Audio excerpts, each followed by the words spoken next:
The rumours had flooded in from the day prior. No one knew the exact figures yet, but a great many people had been killed. As the man makes his way to work, the tumultuous events of Tiananmen Square weigh heavily on his mind. It's a warm spring morning, and he stops to take off his jacket, then picks up his bag of belongings and proceeds down Chang'an Avenue. As he looks up, he is met with a terrifying sight. A column of tanks coming straight towards him. It isn't fear but anger that grips him, and that anger drives him to do something he would have never perceived himself doing just a moment prior. He steps out into the road and briskly walks towards the 35-ton piece of machinery bearing down on him, and stands stoically in its path.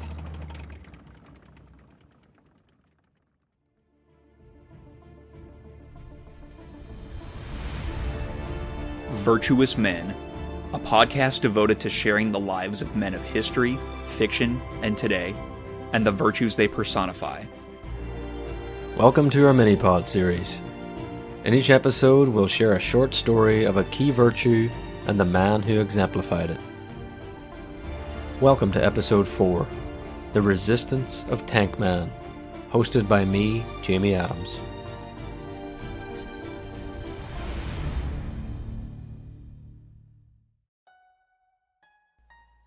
A virtue is a behavior one conforms to in order to achieve a moral and ethically principled life through action. A virtuous man is one who is well aware of how he falls short, yet chooses not to allow his flaws to define him as he seeks to better himself. Such men show that it is possible to overcome the things that keep us from achieving our destinies. Though each man is flawed and imperfect, it is in the lives of flawed men that we see the possibility for virtue in our own lives. This episode's virtue is resistance. Resistance is the refusal to accept or comply with something forced upon an individual or group of people, usually by political or military forces. At its core, it is any action that rejects oppression and subjugation and chooses to instead fight for liberty and self-determination. One of modern history's most striking examples of resistance is the image of a young Chinese man standing in the way of a column of tanks in Beijing's Tiananmen Square. Though never positively identified, this young man has been forever known as Tank Man.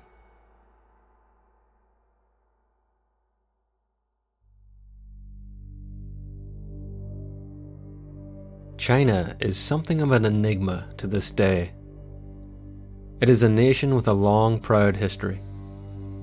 This history is broken into 3 periods: pre-imperial China, imperial China, and modern China. Within the latter period, a leader ruled who shaped modern-day China more than any other man: Mao Zedong. Chairman Mao took power over China after his communist forces won a prolonged Chinese civil war in 1949. Standing on the steps of Tiananmen Square, he declared the foundation of a new nation, the People's Republic of China. From then on, China was subject to an ideology that became known as Maoism, a variety of Marxist-Leninism. Maoism is a communist doctrine seeking to capture control for the state using armed, violent insurgency, with the peasantry as the revolutionary vanguard. Mao presided over some of the most disastrous policies in human history during his 34 years in power. His so-called Great Leap Forward led to the death by famine of between 15 and 55 million of his own people. His Cultural Revolution, beginning in 1966, aimed to push forward the social revolution by way of violent class struggle. At the hands of Mao's proclaimed Red Guards, a student-led paramilitary force, numerous massacres occurred throughout China over the next 10 years. Even cannibalism was used to terrorize anyone seen as too traditionalist or capitalist, as in the Guangxi massacre. Death figures range from the hundreds of thousands to millions. With Mao's death in 1976, the Cultural Revolution faded into a dark Chinese history. and moderation came to exist within the Chinese Communist Party. Massive reforms followed, and by 1981, 7 in 10 farms in China were decollectivized. But as China began to prosper, nepotism and corruption did too. Many of the educated population of China's big cities began to despise this pervasive nepotism. Students unable to find employment formed groups where ideas of democracy and capitalism were spoken about openly. Student groups saw the reforms as going too slowly, while hardliners within the Communist Party saw them as going much too far and pushed for a reining in of control before it was too late. General Secretary He Yaobang was one of the reformers within the party who advocated for political liberalization and a plurality of ideas and freedoms of expression within China. Popular support for He was growing, but on April 15, 1989, He suddenly died of a heart attack. He had been blamed for his soft attitude on political unrest and was forced to resign as General Secretary just 2 years prior, and many believed his death was suspicious. 2 days later, students from various universities arrived in Tiananmen Square to honor He in a vigil. As the numbers grew from hundreds to thousands to tens of thousands, the vigil turned into a protest. Tiananmen Square is an absolutely massive area, encompassing almost 5 million square feet. The square is designed to signify the insignificance of the individual compared to the might of the state. So even the mere existence of a protest in the square was a strong message of resistance. Student leadership began drafting up a list of demands for the government, and as the crowd massed around the monument of the people's heroes, it was clear the protest wasn't ending anytime soon. Among the demands were a fast-tracking of democratic government, greater transparency for corruption within the party, freedom of the press, and greater funding for higher education. By April 22nd, over 100,000 students had now assembled outside the Great Hall of the People, the site of He's memorial service. The student leaders request to sit down with Premier Li Peng. This is rejected. Instead, a meeting with the Politburo is called, and the de facto head of state, Deng Xiaoping, is convinced that the real aim of the protests is to overthrow the communist government. Seeing his power in danger, Deng decides to pen an editorial in the state-run newspaper. What would be forever known as the April 26th editorial sparks further outrage with the protesters. In the editorial, the students are accused of blatantly violating the Constitution and calling for opposition to the leadership of the Communist Party and the socialist system. But the editorial backfires and only ignites more protests throughout China. Deng has plans to institute martial law on May 20th, but the day before, after hearing about the plan, the students plan a sit-down at Tiananmen that draws 1.2 million people. But Deng is unmoved, and as dawn breaks the following day, some 30 divisions, 250,000 men of the People's Liberation Army are dispatched to Tiananmen. But the troops are stopped on their way to Beijing's center by residents pleading with them to turn back. And with orders not to fire on the protesters, the army is powerless and turns back 3 days later. Now out of options, Deng knows he needs to call in forces from outside of Beijing.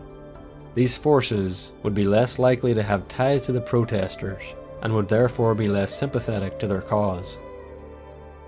Soon, events in the square would prove just how right Deng's assumption was. Midnight, June 4th. The message spreads fast among the protesters in the square. Troops. Hundreds of thousands of them, all armed with live ammunition. And they're making their way through the Beijing suburbs towards Tiananmen. On the way to the square, Beijing residents again attempt to intercept the approaching troops, but this time they are met with a much harsher response. Soldiers are ordered to fire live rounds into the crowd.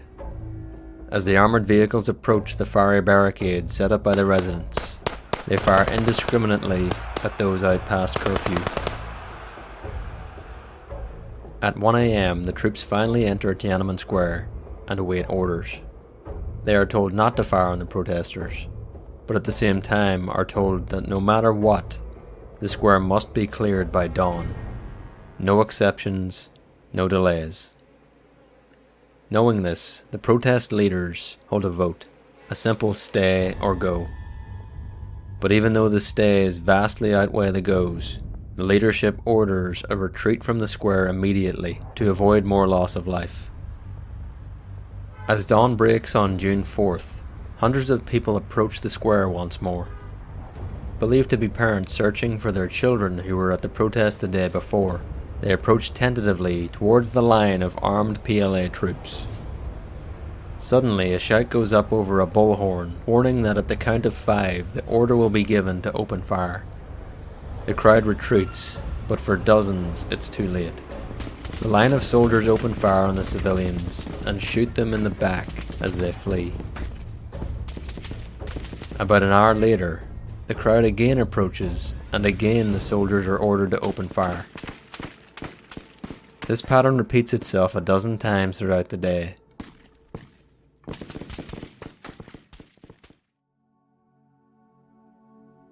It is still unknown how many were gunned down in those 48 hours, but the Chinese Red Cross initially gave a preliminary estimate of 2,600.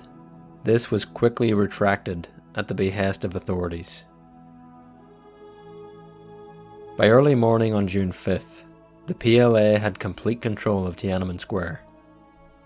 The protests had been squashed, and tanks now paraded down the adjacent streets to dissuade any protesters still lingering in the area. An American journalist peering out of his hotel window notices a column of Type 59 tanks making its way down Chang'an Boulevard towards the square. He raises his camera to capture the moment when something moves into his shot. It's a man in a white shirt, bag in one hand, coat in the other. The journalist sits wide-eyed in amazement as the young man walks directly towards the column of tanks. Suddenly, he realizes he's about to watch a man die. But then the tanks slow and come to a stop. He can't hear what's being said, but the young man clearly gestures for the tanks to go back. The tank maneuvers right and then left, but the young man moves into its path again. Then, he does the unthinkable. He approaches the tank and climbs aboard using his arms to pull himself up onto the turret. As he appears to shout into any opening available, the hatch pops open and one of the tank crew pokes his head out to confront the man. The soldier seems more amazed than angry. Automatic gunfire can still be clearly heard around the square as the two men briefly converse before the young man jumps back down onto the street. With a burst of white smoke, the tank jolts forward, but again the young man steps into its path. Eventually, several bystanders approach the young man and muscle him off the street, and he disappears from view.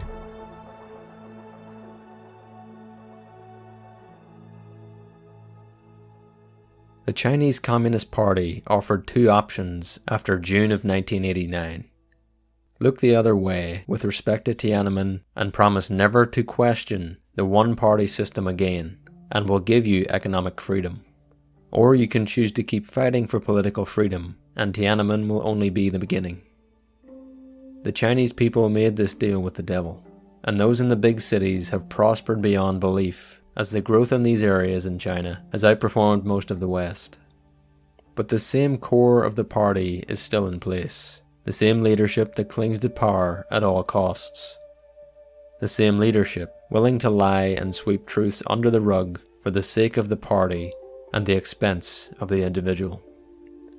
But even though those that perpetrated the bloodshed at Tiananmen have gone unpunished, this symbol of Tank Man and his actions on June 5th, 1989 still stand out today. Some say he was executed by Chinese communist hardliners shortly afterwards. Others claim he escaped to Taiwan, where he remains to this day. No one has ever been able to put a name to this Tank Man. But perhaps that is the beauty of it. He doesn't need a name. his symbol of resistance against the brutality unleashed on his countrymen by their own government, still speaks for itself. Perhaps as the protesters returned to their normal lives, broken by the failure of their cause, Tankman gave them the hope they needed to not give up on freedom someday in the People's Republic.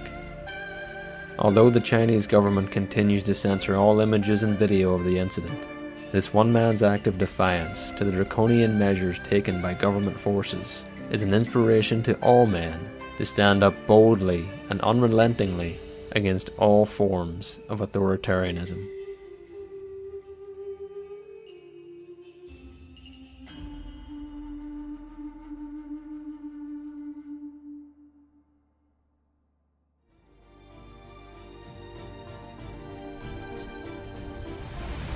This episode of Virtuous Man was written and recorded by me, Jamie Adams, and edited by Scott Einig. The details of this story were sourced from the PBS Frontline production, The Tankman. If you enjoyed this episode, leave us a review and a comment wherever you're listening.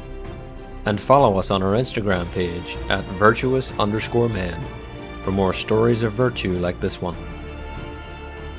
Join us next time for MINIPOD Episode 5. The Passion of Wilson Bentley.